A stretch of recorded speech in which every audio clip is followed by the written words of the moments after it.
खुलुमबाय गोजोन फुंबिलिनि गासैबो बड'लेण्ड बुब्लिनि अनसायगिरिफोरखौ बरायग्रोबाय।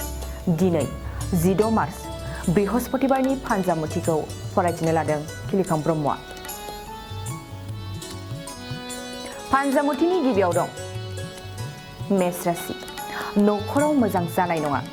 बिदा फंबायनि गेजेराव नांलायनाय जागोन, सोमोन्दो गावस्रानो हागौ। वृष राशि। बिमानि दुखुआव दुखु जाफागोन। न'खरनि जेंना जेंसियाव गोसो बायग्लिगोन, दुखुजों समखौ बारहोनांगोन। मिथुन राशि। मोजां सान जागोन। हरखाब जिउनि लोगोरिनि थाखाय सोमोन्दो खागोन, गोसोआव रंजानाय लागोन। कर्कट राशि। गोसोआव बांसिन रंजानाय फैगोन। सोरबा अनजालिखौ गोसोजों मोजां मोनखुमागोन, गोसोआ रमान्सनि फारसेल' थांगोन।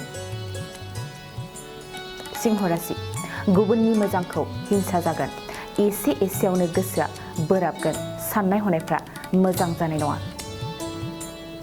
कन्या राशि। न'खराव जेंना नुजाथिगोन। मोजां खामानियाव हरखाब असुब जागोन, जेखि खामानियावनो फेलें जागोन। तुला राशि। नोंथांनि थाखाय मोजां सान। न'खराव गोथार खामानि जागोन, मोजां खामानियाव जेब्लायबो आगान होगोन। वृश्चिक राशि। मुवा बेसादा खहा जागोन। न'खरनि खहा जानायखौ मिथिस्लाबनाय नङा। जायखिजाया बेसादनि फारसे सांग्रां जानाया मोजां। धनु राशि। न'खराव गासैबो बाय बाहागिया खौसेथि जागोन। खौसेथिनि गेजेरजों अनलायनाया बांसिन जागोन, साननायफ्रा जाफुंसारगोन। मकर राशि। मुवा बेसादफ्रा सोरजिनायाव मोजां जानाय नङा। आरजिनायनिफ्राय खहायासो बांसिन जागोन, बाहायनायफ्राव सांग्रां जा। कुम्भ राशि।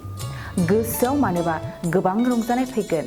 दिनैनि समाव नोंथाङा रंजा खुसिजोंनो समखौ बारहोहरगोन, गोसोखौ उदां मोनगोन। मीन राशि। गोसोआव हास्थायनायफ्रा जाफुंसारगोन। जायखिजाया थांखि होसोनायाव जाफुंसारनायनि मिजिं दं, साननायफ्रा दाजाबथा। दिनै सानसेनि राशि फरायथिनायाबो एसेनोसै। आसा खालामो नोंथांनि दिनैनि साना मोजाङै मोजां थांगोन, बेखौ बड'लेण्ड बुब्लि न'खरनिफ्राय मिजिंथिबाय। गोजोन्थों। गय गायग्रा आबादारिफोरनि थाखाय मोनसे मोजां खौरां। थाफा नार्सारियाव मोननो हागोन जाखांफु लाइमोनफोरजों बानायजानाय हाजो आरो हायेनावबो गायजानाय अर्गेनिक गय फुलि। थाफा नार्सारियाव अर्गेनिक आदबजों बानायजानाय मोजाङैनो खिलिखांनाय गासै 20,000सो गेरेमसा गय फुलिफोर दं।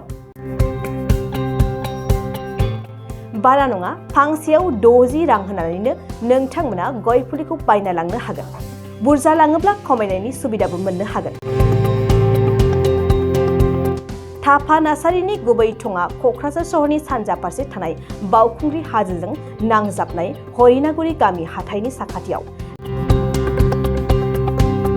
बे अर्गेनिक गय फुलिफोरखौ लांफैनोब्ला नोंथाङा 8011837272 नङाब्ला 9707460226 जानबुं अनजिमायाव थोंजोङै जगाजग खालामहरनो हागोन।